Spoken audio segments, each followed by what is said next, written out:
আন্তর্জাতিক অঙ্গনে প্রশংসিত স্বল্প দৈর্ঘ্য চলচ্চিত্র দ্য সাইলেন্ট ইকো এবার মুক্তি পেল ভিডিও স্ট্রিমিং প্ল্যাটফর্ম নাউনেস এশিয়াতে। দর্শকেরা বিনামূল্যে উপভোগ করতে পারছেন ছবিটি। বাংলাদেশ, ভারত, নেপাল ও ফ্রান্সের যৌথ প্রযোজনায় নির্মিত নেপালি ভাষার এই চলচ্চিত্রটি প্রযোজনা করেছে ঢাকার প্রতিষ্ঠান গুপি বাঘা প্রোডাকশনস লিমিটেড। সিনেমাটি নির্মাণ করেছেন ভারতীয় পরিচালক সুমন সেন।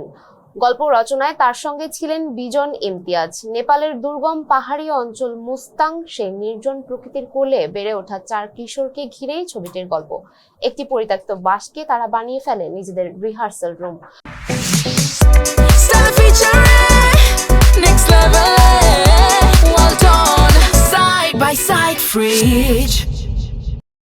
স্বপ্ন একটি ব্যান্ড প্রতিযোগিতায় অংশ নেওয়া। প্রতিকূলতা, সীমাবদ্ধতা আর সামাজিক বাস্তবতাকে অতিক্রম করে তাদের এগিয়ে চলার গল্পই তুলে ধরেছে দ্য সাইলেন্ট ইকো।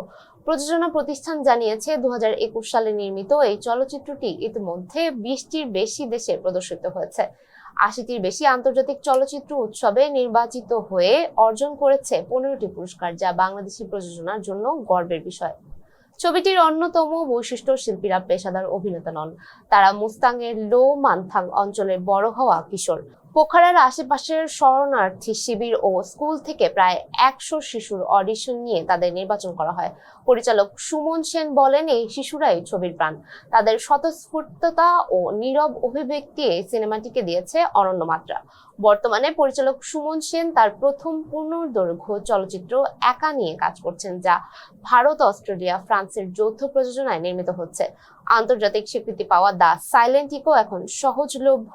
এক ক্লিকেই দেখা যাবে পাহাড়ি 4 কিশোরের স্বপ্ন, নীরবতা আর বন্ধুত্বের অনুপ্রেরণার গল্প। এতক্ষণ সাথে ছিলাম আমি সুমাইয়া হক তন্নি। সাথে থাকার জন্য ধন্যবাদ।